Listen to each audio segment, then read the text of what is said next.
Hi friends, நான் doctor Nithya Franklin, pediatrician, neonatologist, sleep specialist and master chef Tamil finalist. So இன்னைக்கு நம்மளுடைய கிடி kind millet miracles வச்சு ஒரு super interesting recipe பண்ண போகிறோம்.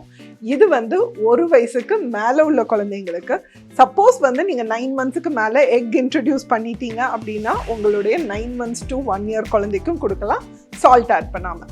ஸோ இப்போது இந்த சூப்பரான டேஸ்டியான பணியாரம் எப்படி பண்ணுறது மில்லட் மிரக்கல்ஸ் வச்சுன்னு பார்க்கலாம்.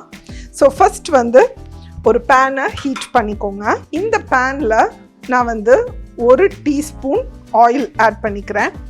சப்போஸ் உங்கள் குழந்தைக்கு இந்த கடலைப்பருப்பு, நட்ஸு அதெல்லாம் பிடிக்கும்னா இந்த ஸ்டேஜில் நீங்கள் ஆட் பண்ணிக்கலாம்.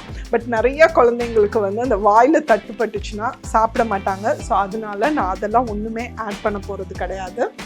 ஸோ டைரெக்டாக இதில் ஒரு 2 teaspoon வெங்காயம், அதோட ஒரு 2 teaspoon கேரட், ஒரு 1/2 teaspoon பொடியாக நறுக்குன இல்லைன்னா சீவுன இஞ்சி, ப்ளஸ் கொஞ்சமாக கொத்தமல்லி தழை. ஸோ இது எல்லாத்தையும் வறுத்துக்கலாம். வறுக்கும் போதே இதுக்கு தேவையான சால்ட் ஒரு 1/4 teaspoon ஆட் பண்ணுறேன். சால்ட், கொஞ்சமாக ஜீரா பவுடர், கொஞ்சமாக பெப்பர் பவுடர். ஸோ இதை பச்சை வாசனை போகிற வரைக்கும் ஒரு 1 to 2 minutes நீங்கள் லைட்டாக வதக்கிக்கோங்க. ரொம்ப வதங்கணும்னு கிடையாது, லைட்டாக அந்த பச்சை வாசனை போச்சுன்னா போதும். ஸோ பாருங்கள், இப்போ இது ஒரு 1.5 நிமிஷம் வதங்கிருச்சு. ஸோ இதை நம்ம ஒரு பவுலுக்கு ட்ரான்ஸ்ஃபர் பண்ணிடலாம். ஸோ இதை நான் ஒரு பவுலுக்கு ட்ரான்ஸ்ஃபர் பண்ணிட்டேன். இதோட ஒரு 3 tablespoon Millet Miracles powder add பண்ணுறேன். நான் இங்கே பிளெயின் ஃப்ளேவர் தான் ஆட் பண்ணுறேன். பிகாஸ் நான் இதுலேயே ஜீரா பவுடரும் பெப்பர் பவுடரும் ஆட் பண்ணியிருக்கேன். ஒரு முட்டை நம்ம உடச்சி ஊற்றிக்கலாம். ஒரு 1/4 teaspoon சால்ட். இதை நல்லா மிக்ஸ் பண்ணிடுங்க.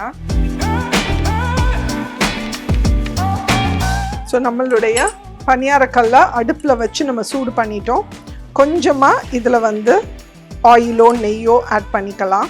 ஸோ சூடான உடனே இந்த மாதிரி இந்த போரிங் கன்சிஸ்டன்சியில் இருக்கிற இந்த பேட்டரை நம்ம ஆட் பண்ண போகிறோம்.